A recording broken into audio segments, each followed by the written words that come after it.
Hello दोस्तों। Welcome to smart classes. मैं संदीप कुमार आप सभी का स्वागत करता हूं। आइए दोस्तों, आज के इस वीडियो में आज हम 2.1 पढ़ने वाले हैं। इसके पहले वाले लेक्चर में हमने बहुपद के बारे में विस्तृत जानकारी आपको दी थी और बहुत ही बेसिक तरीके से हमने बहुपद को समझाने का प्रयास किया था और सारी चीजें बहुपद के बारे में हमने क्या किया था, क्लियर किया था।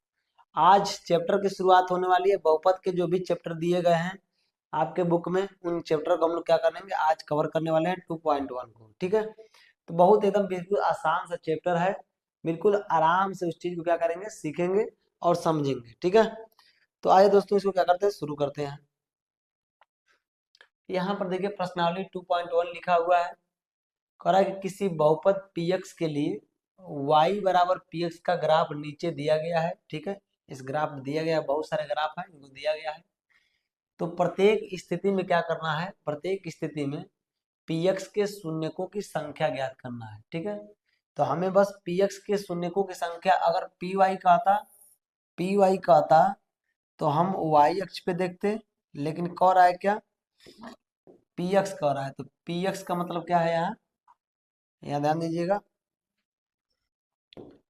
px में हमें क्या करना है, निकालना है। px का मतलब x रेखा को, जो रेखा है x अक्ष को कितने कितने भागों में क्या कर रही है, काट रही है, कितनी बार काट रही है, बस इतना याद रखना है। ठीक है, तो आपको जानते हैं कि यह जो लिखा रहता है चतुर्थांश होता है। चतुर्थांश, इसको हम लोग बोलते हैं क्या, वाई अक्ष। और ये हमारा क्या होता है, एक्स अक्ष होता है। ठीक है, जो ऊर्ध्वाधर रेखा है उसको हम लोग बोलते हैं वाई अक्ष, जो क्षैतिज रेखा उसको हम लोग बोलते हैं एक्स अक्ष। अब इसी यक्ष अक्ष को जो संख्या, जो रेखा है, वह जितनी बार इसको क्या करेगी, विभाजित करेगी, जितनी बार काटेगी। अगर यार एक बार काटेगी तो इसको हम लोग क्या बोलेंगे, एक शून्य का है। अगर कोई रेखा दो बार इसको काट दे रही है, दो शून्य का है। इसको तीन बार काट दे रही है तो तीन शून्य का है। कहने का मतलब बस इतना है कि यक्ष अक्ष को कितनी बार दूसरी रेखा क्या कर रही है, काट रही है या विभाजित कर रही है, वही उसका क्या कहलाएगा, शून्य कहलाएगा। और शून्य का हम आपको बहुत बेहतरीन तरीके से सिखाए भी थे, समझाए भी थे इसके पहले वाले वीडियो में। अगर आप उस वीडियो को नहीं देखे हैं तो सबसे पहले उस वीडियो को जा करके देख लीजिए, ताकि आपको शून्य पता चल जाए शून्य होता क्या है। यहाँ भी एक मैं जिक्र कर दूं कि शून्य किसे कहते हैं। तो मान लीजिए यहाँ पर x+5 लिखा हुआ है। ठीक है, ये एक प्रकार का बहुपद है। क्या है, बहुपद है। तो हम यक्ष का कौन सा मान रख दें कि यह क्या हो जाए, शून्य हो जाए, वही इसका क्या कहलाएगा, शून्य कहलाएगा। तो अगर हम यक्ष को पक्षांतर का 5 को पक्षांतर कर दें तो यह हो जाएगा -5 हो जाएगा। ठीक है, यक्ष -5 यानी यक्ष का मान निकल गया क्या, -5। यक्ष के स्थान पर अगर हम -5 रखते हैं तो क्या हो जाएगा, शून्य हो जाएगा। क्या हो जाएगा, शून्य हो जाएगा।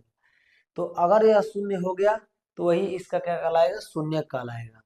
तो ग्राफ में कैसे पता करते हैं, अगर कोई इन दोनों के अलावा, यानी एक्स अक्ष और वाई अक्ष के अलावा अगर कोई तीसरी रेखा है तो वह क्या कर रही है, एक्स अक्ष को जितनी बार क्या कर रही है, विभाजित करेगी। एक्स अक्ष को जितनी बार विभाजित करेगी वही पी एक्स के शून्य की संख्या कहलाएगी, जितनी बार कटेगी। ठीक है, तो आप यहाँ पे पहला ग्राफ जो दिया गया, पहला क्वेश्चन है। ठीक है, यह पहला क्वेश्चन आपके सामने आप प्रस्तुत है, पहला प्रश्न है। इस पहले प्रश्न में ध्यान से देख करके इसका आंसर आपको देने की जरूरत है। ठीक है, आप ध्यान से बताइए, इस ग्राफ को देखिए। यहाँ ये क्या है, एक्स अक्ष।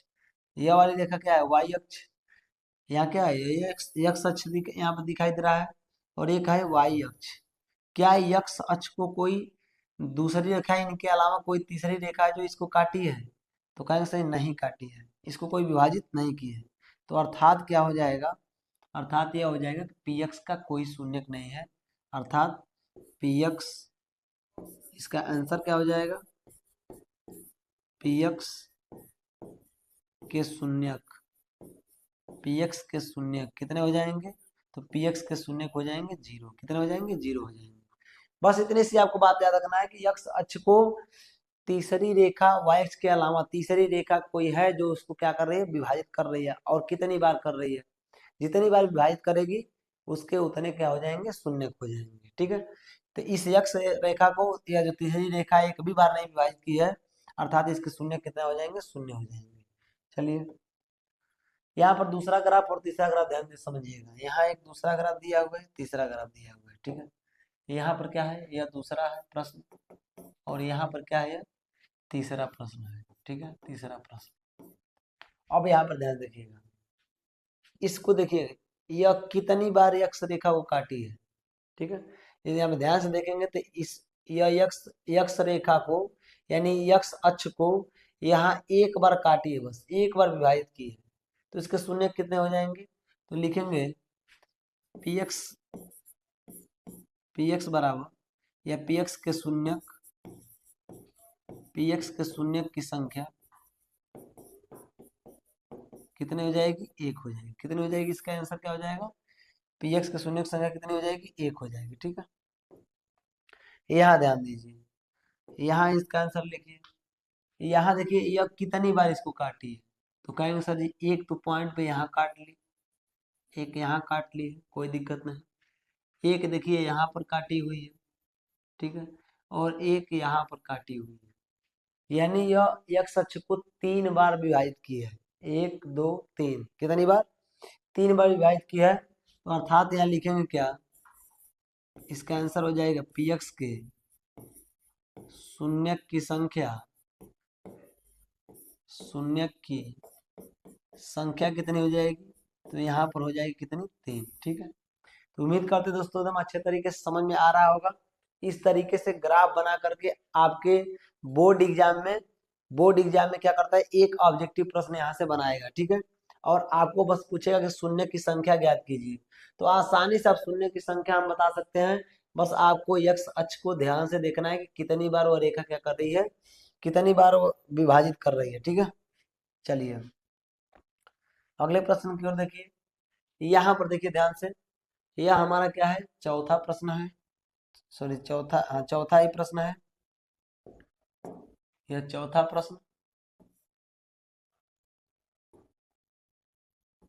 प्रश्न और ये हमारा क्या है? पांचवा प्रश्न है, ठीक है। चौथा है, पांचवा है। अब ध्यान से देखिएगा, यहाँ कितनी बार विभाजित की है? एक तो यहाँ विभाजित हो गया, एक, और एक यहाँ विभाजित हो गया। कितना जगह विभाजित हुआ? 2 जगह, यानी यक्ष रेखा जो है 2 जगह विभाजित हो रही है। इसका मतलब इसके शून्य कितने होंगे? इसका आंसर क्या हो जाएगा? तो आपको पता है, इसका आंसर हो जाएगा पी एक्स के शून्यकों की संख्या कितनी हो जाएगी? तो यहाँ 2 हो जाएगी। कितनी हो जाएगी? 2 हो जाएगी, ठीक है। इस सवाल को जरा देखिए, कितनी बार क्या कर रही है? विभाजित कर रही है। तो यहाँ पर देख रहे हैं एक, यहाँ 1, ठीक, यहाँ 2, और यहाँ 3, और यहाँ क्या है? 4। 4 बार एक सच को क्या कर रही है? विभाजित कर रही है, काट रही है, ठीक है, प्रतिच्छेदित कर रही है। तो क्या हो जाएगा इसका आंसर? इसका आंसर क्या हो जाएगा? पी एक्स के शून्यकों की संख्या